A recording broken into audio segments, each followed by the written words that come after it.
Assalamualaikum warahmatullahi wabarakatuh. Alhamdulillahirrahmanirrahim. Sahabat semuanya, kita jumpa lagi di channel ini. Kali ini kita punya mini PC ya, dengan merek Bimax, punya sahabat kita dari timur Indonesia. Kita akan kerjakan, semoga sukses, solved, dan semoga kita dapat ilmu yang baru. Baik sahabat semuanya, kasusnya laptop ini adalah kasusnya mini PC ini adalah nggak bisa dinyalakan ya. Ceritanya tiba-tiba mati dan mau dinyalakan lagi nggak bisa. Apa sumber penyebabnya? Kita akan cek menggunakan power supply. Baik, kita akan cek ini apa namanya. Kita hubungkan dulu ke power supply. Tadi kita sudah coba, sepertinya ada short circuit ya. Perhatikan power supply saya. Ini sumber powernya 12 volt ya. Kita berikan tegangan 12 volt dari PSU.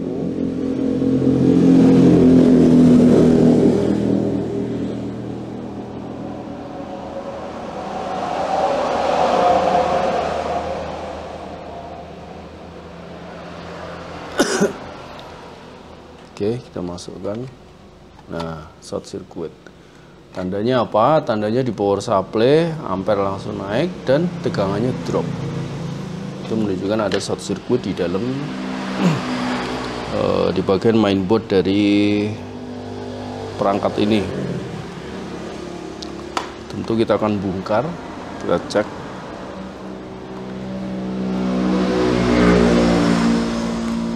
Proses perbaikannya sama dengan laptop, sama saja. Semua perangkat elektronika itu proses perbaikannya semuanya hampir sama. Pinset,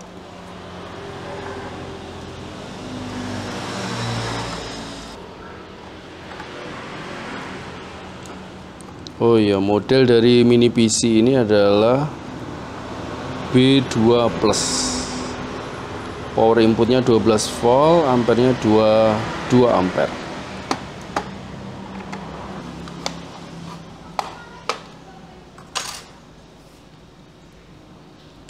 Ini adalah interiornya. Kita lepas dulu baterai CMOS.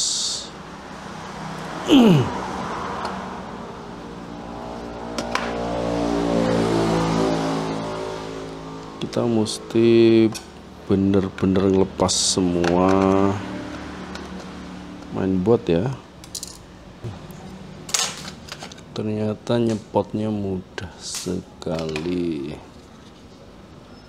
Ini DC jack. Kita harus cari komponen yang menyebabkan short circuit.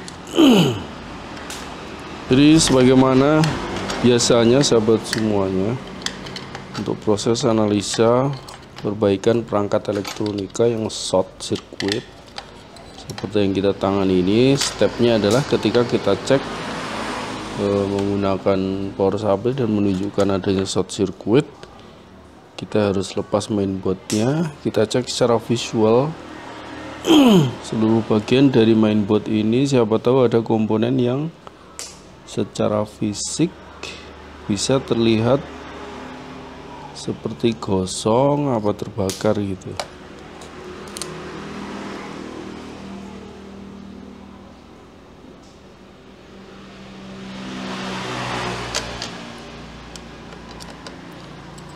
SSD-nya kita lepas dulu.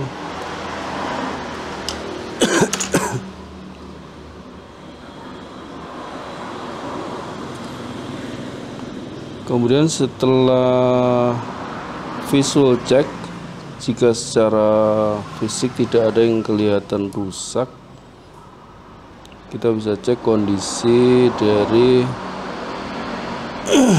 jalur utama Ini mainboard ini kita cek resistansinya, apakah yang menunjukkan short circuit atau shortnya di jalur yang lain. Kita cek menggunakan multitester analog. Kita hubungkan di bagian plusnya. Ini yang langsung ke DC jack, langsung ke adaptor. Ada resistansi sekitar 30 ohm namun tidak short. Kemudian kita menuju ke V-in. Nah, di sini ada main resistor, mirip ya dengan laptop.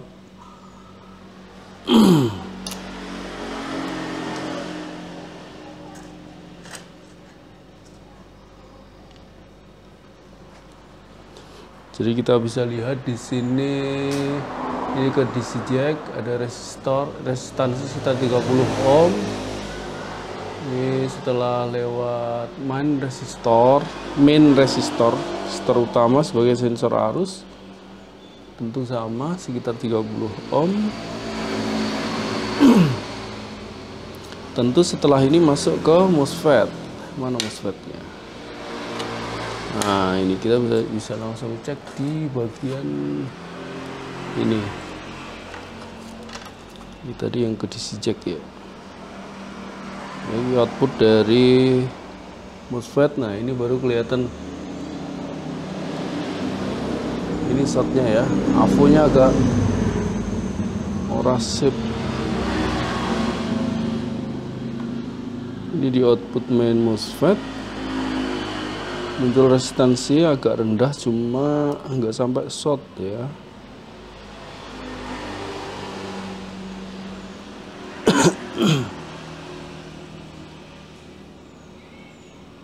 Tapi tetap nggak boleh, resistansi serendah ini nggak boleh di jalur utama. Maksudnya jalur utama dari DC jack 12 volt.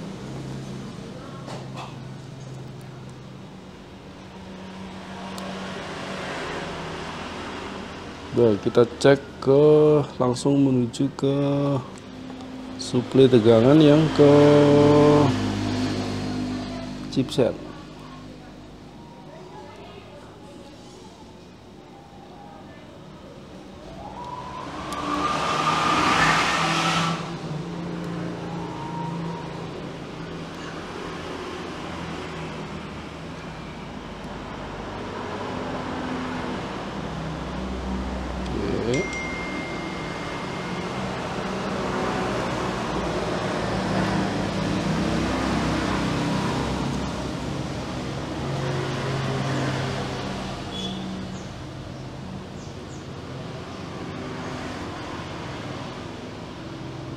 Baik, karena kita nggak pakai skema, kita coba lepas beberapa coil untuk memisahkan antara jalur V-in ke jalur-jalur yang terhubung langsung dengannya.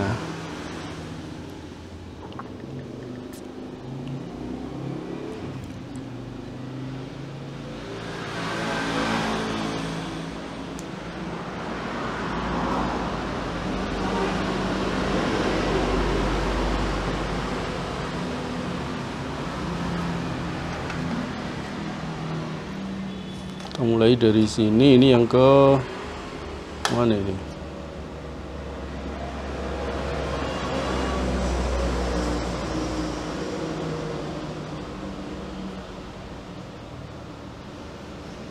Yang jelas ke chipset ya.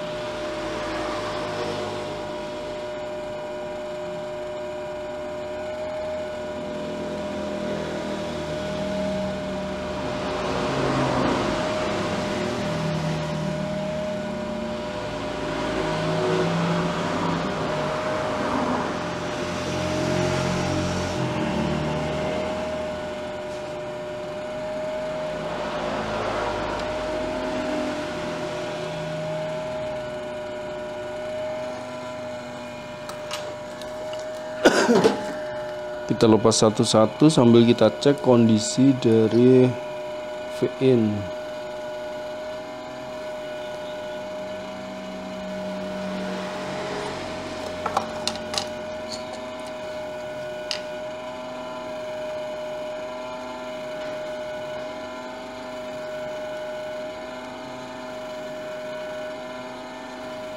Kok langsung berubah?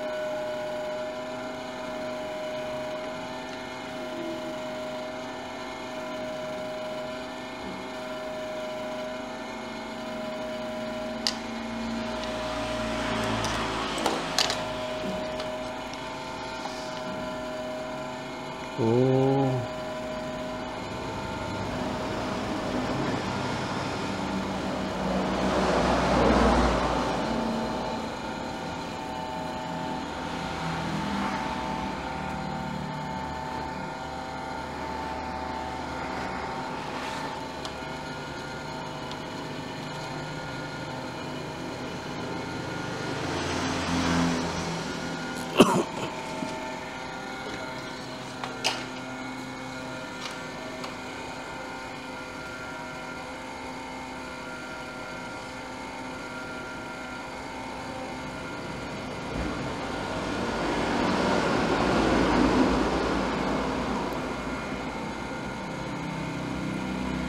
jadi selain untuk pemetaan melepas coil ini, nanti jika setelah ini kita menggunakan langkah penyuntikan tegangan, maka chipsetnya akan aman ya, tidak ada tegangan.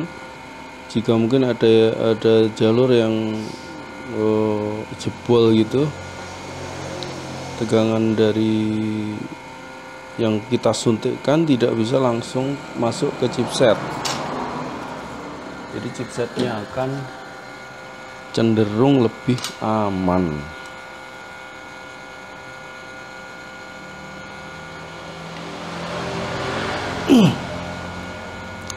Baik, tidak ada perubahan. Sepertinya kita harus melakukan penyuntikan tegangan. Tetap ada, tapi berubah ya.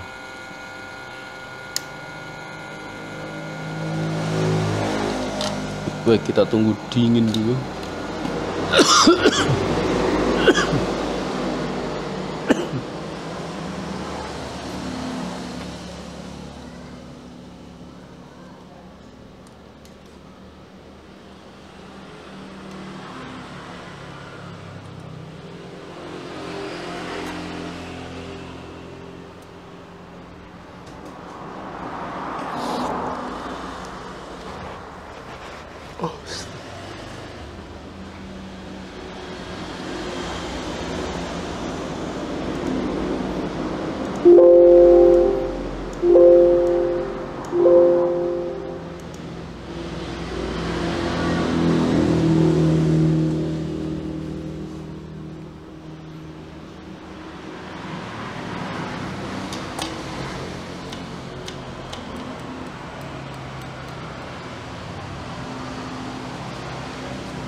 Astagfirullah.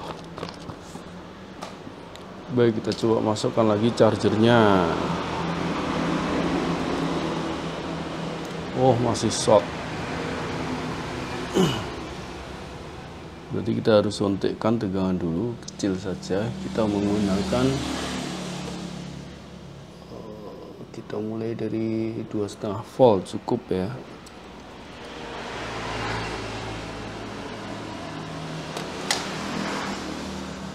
Tapi kita tunggu dingin dulu. Baik, kita masukkan tegangan 2,4. Bismillahirrahmanirrahim. 2,4 nggak mau ya. Kenapa nggak mau? Karena nggak mau nyebrang. Coba 5 volt, 5,7. Oke.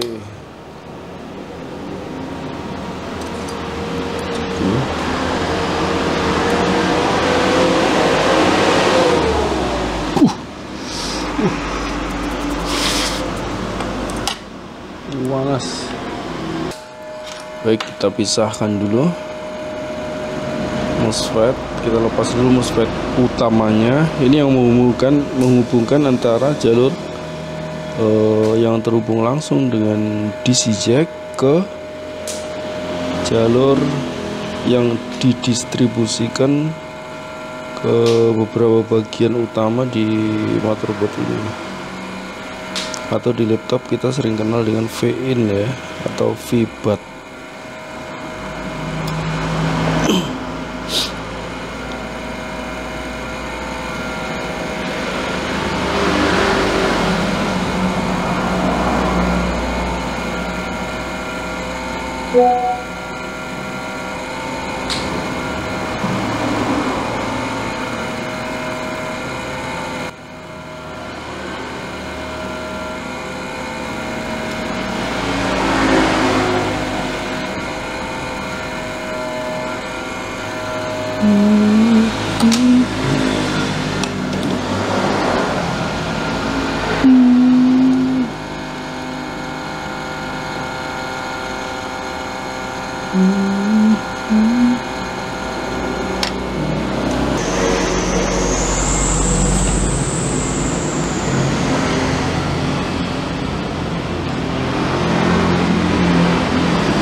Baik, ketemu sepertinya.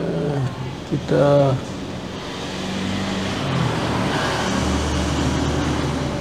jadi ada komponen kapasitor sini, kapasitor SMD keramik. Ini memang yang sering rusak ya, kapasitor keramik yang bekerja sebagai filter juga sebagai protektor di jalur V-in, di jalur tegangan utama 12 volt yang didistribusikan ke seluruh bagian di motherboard.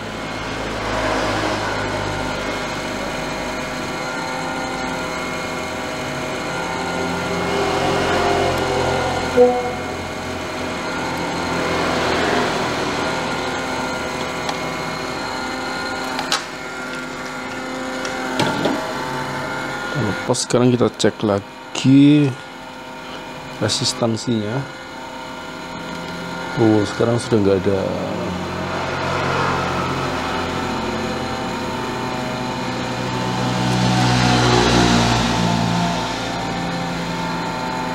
Demikian juga pada V-in. Demikian juga pada poin yang di sini sudah nggak ada.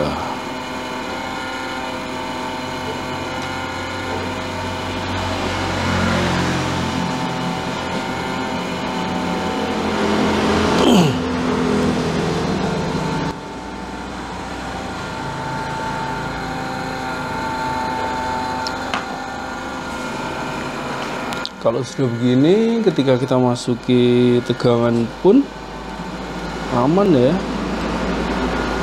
nggak short circuit lagi seharusnya. Kita masukkan tegangan seperti tadi, sudah nggak ada lagi short circuit, tegangan aman, muncul ampere juga kecil sekali, 0,06. Insya Allah nggak ada masalah. Masih panas. Kita coba akan pasang lagi komponen-komponennya sebelum kita mengganti kapasitor yang memang jebol. Kita cek dulu ya.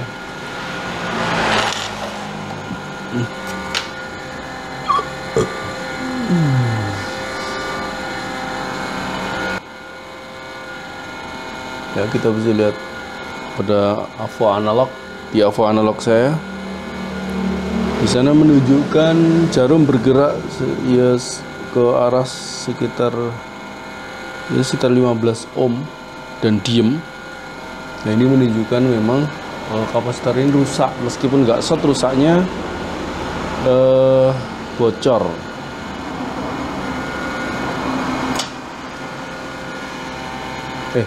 Shorting ternyata AVO ini sing ra beres.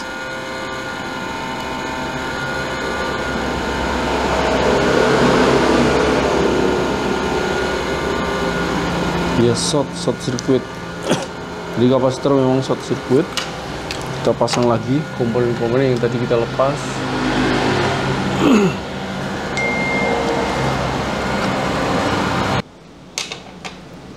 Checking.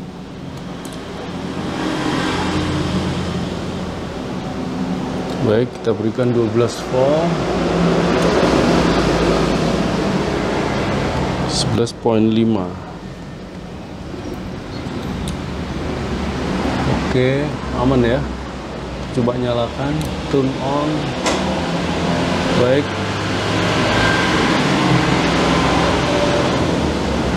Sepertinya sudah nyala. Ampernya berapa itu? Masih jalan, ampernya 0,19. Turn off. Oke. Baik, untuk keamanan tentu kita mesti ganti kapasitornya dari yang short. Boleh nggak kalau nggak diganti? Monggo silahkan. Tentu kita harus mengikuti apa yang direkomendasikan oleh pabriknya.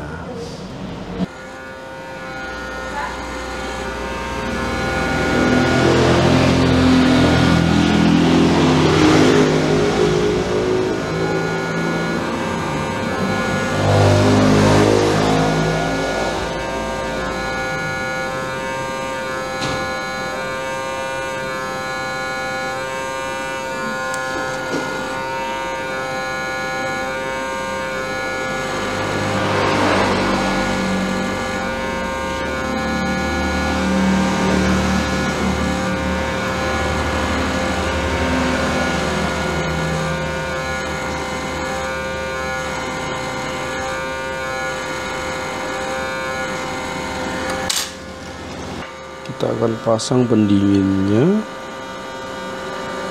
terus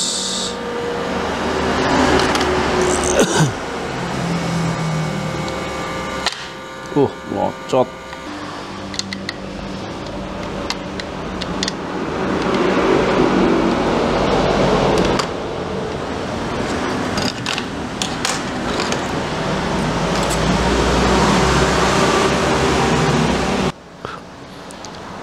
Jadi itu tadi sahabat semuanya teknis analisa atau cara menemukan komponen yang rusak pada perangkat elektronika, baik komputer maupun laptop, juga perangkat yang lain, jika ada indikasi short circuit.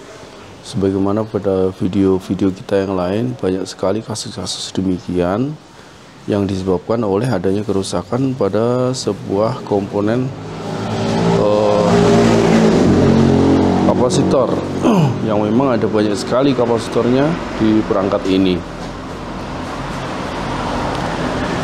Perangkat kapasitor ini tentu selain sebagaimana tadi sudah kita singgung, selain sebagai filter tegangan juga sebagai protektor ya. Jadi ketika ini short seperti tadi, ketika kondisinya seperti itu, tegangan yang masuk tentu langsung menjadi 0, ngedrop ya, karena short circuit, sehingga komponen-komponen vital yang lain akan aman, tidak tidak tidak kemasukan tegangan yang tidak sesuai atau terlalu tinggi. Baik, kita akan coba sekali lagi sebelum dimasukkan ke casing.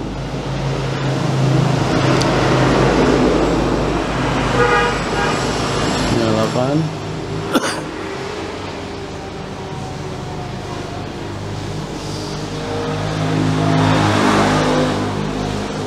Langsung mati ya. Nyalakan lagi.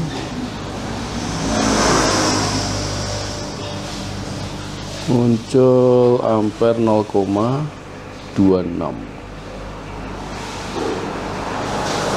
Jadi masuk Windows ini ya, sudah ada SSD-nya soalnya.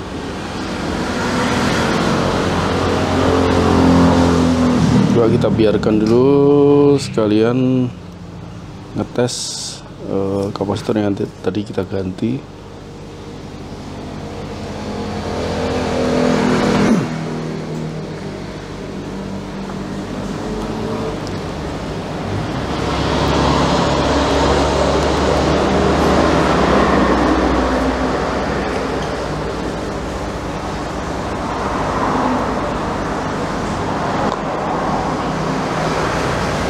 Kenapa ampernya naik turun?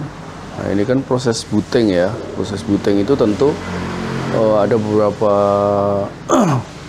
program yang pada saat booting itu dia mulai bekerja, yang tentu saja menyedot power yang efeknya ampernya jadi naik. Ya, kita lihat ampernya ini sudah mulai stabil di 0,2. Sepertinya ini sudah masuk ke tampilan Windows. Baik, kita akan hubungkan ke monitor.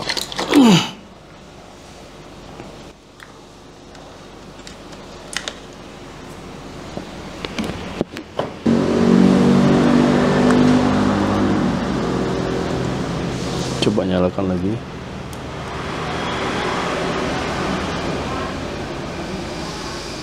Nah, Bimax.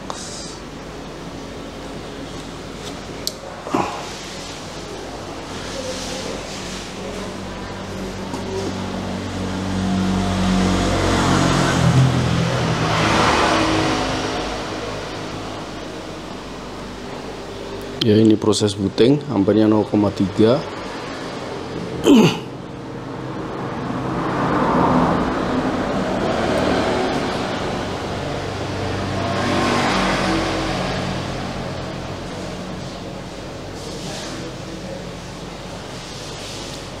Satu ampere lebih mau masuk tampilan Windows.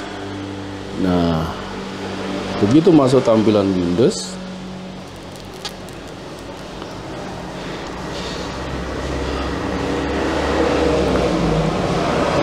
dan proses bootingnya selesai, kita lihat sekarang ampere menunjukkan pada 0,34 ketika dihubungkan ke monitor. Baik sahabat semuanya, sudah normal ya, sudah kembali normal. Bimax-nya ini baterai kameranya mau habis, dan ini tentu kita akan pasang ke casingnya. Namun saya kira itu nggak terlalu penting untuk direkam. Semoga sahabat semuanya dapat ilmunya. Terima kasih, thank you for watching. Ketemu lagi pada video yang akan datang. Assalamualaikum warahmatullahi wabarakatuh.